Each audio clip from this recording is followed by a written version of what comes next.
एक स्टोरी बता रही हूँ, हम पूरा ड्रामा में आपको बता रही हूँ, तो आपको पता चलेगा गणपति जी का फेस ऐसा क्यों है। वो जब बॉर्न हुए थे ना, तो उनका फेस भी हमारे जैसा ही था, नॉर्मल ह्यूमन बींग्स जैसा ही था। बट ऐसा कुछ हुआ उनके घर में कि उसके बाद उनका फेस चेंज होके एलिफेंट का फेस लग गया था। तो वो क्यों लगा था, हम वो ड्रामा में देखेंगे।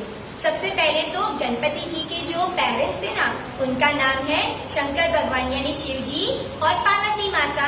ओके, वो लोग कहाँ रहते हैं? कैलाश पर्वत पे रहते हैं।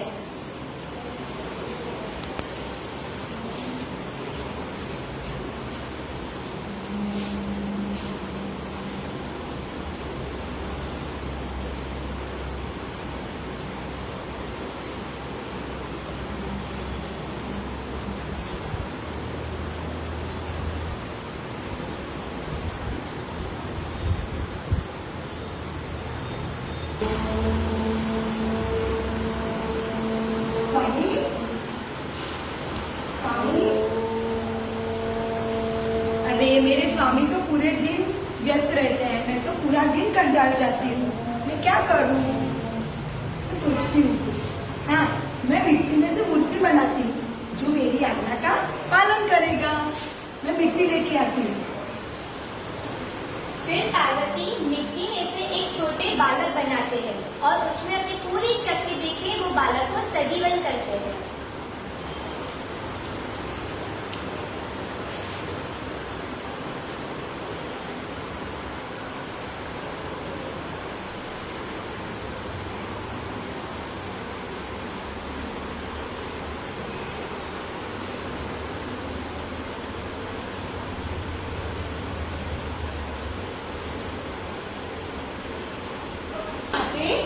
पुत्र, माते, मेरा नाम क्या है? तुम्हारा नाम गौरी पुत्र गणेश हो। देखो, इसी तरह से गणपति जी का जन्म हो गया। अब दोनों एक दूसरे के साथ खेलते हैं और अपने साथ टाइम स्पेंड करते हैं।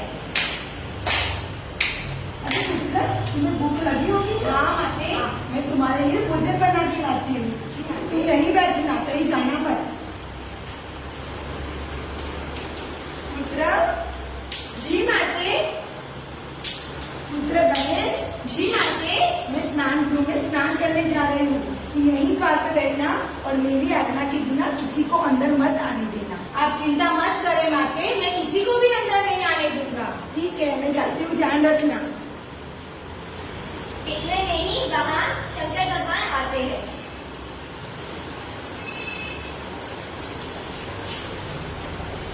क्षमा करें प्रभु, आप अंदर नहीं जा सकते। अरे नन्हे बालक, तुम कौन हो और मेरा घर क्यों रोक रहे हो? मैं गौरी पुत्र गणेश हूँ और मैं अपनी माता की आज्ञा का पालन कर रहा हूँ। माता का आदेश है कि किसी को भी उसकी आज्ञा के बिना अंदर नहीं आने दिया जाए। तो ये आदेश मेरे लिए नहीं है, क्योंकि मैं गौरीपति शिव शंकर हूँ। मेरे घाट से हट जाओ बालक। कदापि नहीं, मैं माता की आज्ञा के बिना आपको अंदर नहीं आने दूंगा।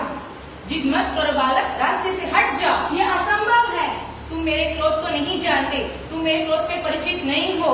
ये ठीक नहीं होगा हठी बालक, रास्ते से हट जाओ। परिणाम चाहे जो भी हो, सूर्य पश्चिम से निकल सकता है, चंद्रमा अपना रास्ता बदल सकता है, लेकिन मैं अपने जन्म के मार्ग से नहीं हट सकता। जिद मत करो बालक, रास्ते से हट जाओ। भगवान शिव जी तब क्रोधित हो जाते हैं और दोनों की बहस हो जाती है। इतने में नंदी जी वहाँ आते हैं। शांत प्रभु, शांत। ये छोटा सा बालक है, इसे मैं समझा बुझा के यहाँ से हटा देता हूँ। आप शांत रहिए। समझाओ, समझाने से नहीं माने तो रास्ते से हटा दो उसे। जो आज्ञा प्रभु।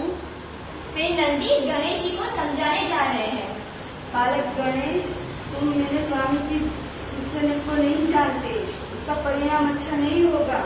तुम यहाँ से हट जाओ। बातें मत बनाओ, हिम्मत है तो सामना करके दिखाओ। मुझे ललकारो मत। डरपोक हो तुम, डरपोक हो।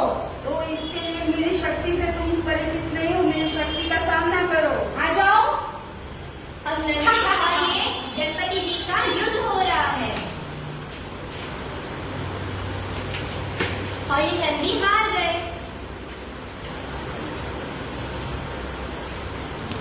मार डाला, मुझे मार डाला।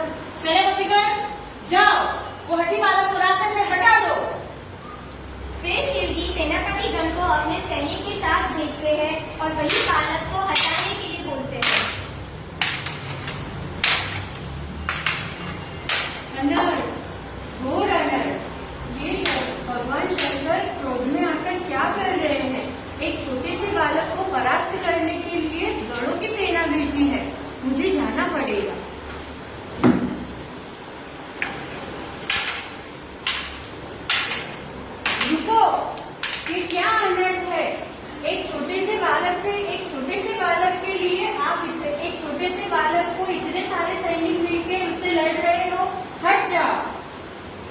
पुत्र गणेश, आपको भी ऐसे हट नहीं करनी चाहिए। हट मैं नहीं, हट पिताजी कर रहे हैं। आपको पिता की आज्ञा का पालन करना चाहिए। पुत्र हट जाओ मार्ग से। पिता की आज्ञा का पालन करूंगा तो माता की आज्ञा का क्या होगा? मैं कभी माता की आज्ञा नहीं टाल सकता। बड़ों की बातों का आदर करना चाहिए। आपको बड़ों की बात माननी चाहिए। पुत्र द्वार से हट जाओ। मेरे लिए मेरी माँ का स्थान सबसे ऊपर है। मैं उसकी आज्ञा कभी नहीं टाल सकता। पुत्र हट जाओ यहाँ से। आप मेरे क्रोध को नहीं जानते हो, हट जाओ। नहीं तो आप मुझे डराने की कोशिश कर रहे हो, लेकिन मैं डरने वाला नहीं हूँ। और फिर ये बालक को युक्ति से हटाना पड़ेगा।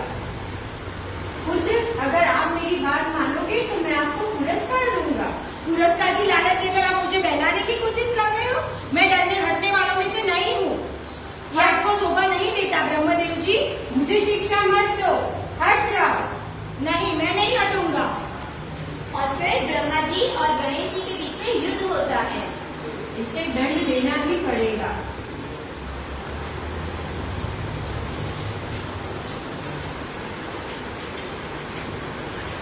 गणेश जी ब्रह्मा जी के सारे शस्त्रों के सामने जीत जाते हैं और ब्रह्मा जी को हरा देते हैं।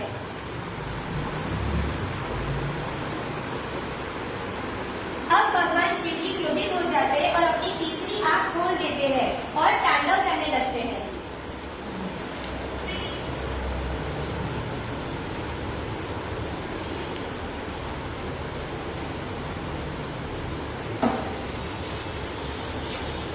विष्णु और लक्ष्मी जी भी चिंता करते हैं। शिव जी का तांडव करते देखकर वो भी कैलाश आते हैं और लक्ष्मी जी भी साथ आती है।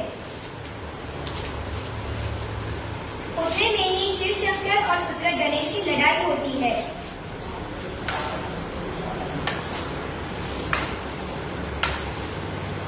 और भगवान अपने त्रिशूल से बालक गणेश का सिर धड़ से अलग कर देते हैं। माते पुत्र स्वामी ने मेरे पुत्र का वध कर दिया। पुत्र गणेश, पुत्र गणेश। स्वामी आपने आगे ये क्या कर दिया? मेरे पुत्र का वध कर दिया और आप सभी के तमाशा देख रहे थे। अब आपका क्रोध शांत हो गया प्रभु। आपको इसको जीवन दान देना ही पड़ेगा, वरना मैं यही अपने प्राण त्याग कर दूंगी। ये आप क्या कर रहे हैं माते? ये असंभव है।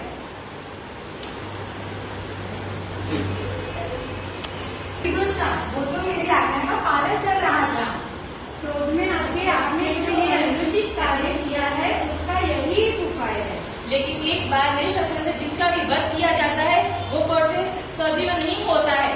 तब तो इसका एक ही उपाय है। जो बालक का सिर आपके शस्त्र से ना काटा गया हो, वो बालक का मस्तक लाके हम पुत्र गणेश के धड़ से जोड़ सकते हैं प्रभु। सेनापतिगण जाओ, ऐसे बालक का मस्तक लेके आओ कि जिसका सिर यानी कि चेहरा उसका उत्तर दिशा में हो और उसकी माँ उसकी तरफ पीठ करके सोई हुई। जाओ, मेरी आज्ञा का पालन करो। अब सेनापतिगण तुरंत ही चले जाते हैं और जंगल में वो एक बालक ढूंढ रहे हैं जिसका सिर उत्तर दिशा में हो और उसकी माता उसे पीठ लगा के फिर सोई है। आपको पता है वो किसको जाके मिलते हैं? उन्हें एक एलिफेंट दिख रहा है यानी कि गज। अब वो एक एलिफेंट के बेबी को मार के उनका सिर लेके आ रहे हैं। ये लीजिए प्रभु। अरे मूर्खों, ये क्या उठा लाए? आपकी जैसी आज्ञा थी उस हिसाब से यही हमें मिला पहला। प्रभु अभी सोचने में समय व्यतीत नहीं करते हैं, यही उचित है। भगवान शिव शंकर अपनी सारी शक्ति देकर पुत्र गणेश को सिर जोड़ते हैं और उसको फिर से पुनर्जीवित कर रहे हैं।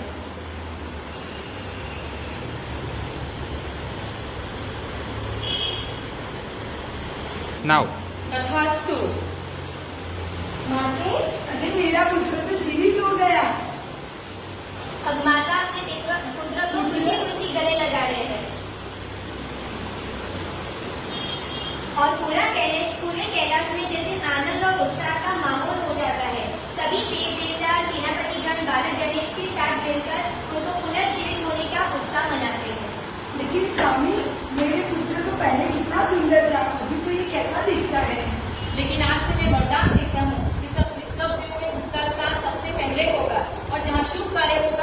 पहली पूजा गणेश जी की जाएगी और आज से वो गौरी पुत्र से जाना जाएगा। तथास्तु। शिव जी ने अपने बेटे को ये आशीर्वाद दिया, इसीलिए हम सारी पूजा के पहले तो गणपति जी की ही पूजा करते हैं। गणपति बाप्पा मोरया, ईमा लाडू चोरिया, 1 2 3 4 गणपति नो जय जयकार, बाटी माशीरो। गणपति नो हीरो। और इसी तरह गणपति जी का पुनर्जन्म हुआ और इसीलिए वो देवों के महादेव कहलाते हैं। This is the story of Shri Ganpati rebirth. So we pray God, Lord Ganesh for the first before any other god.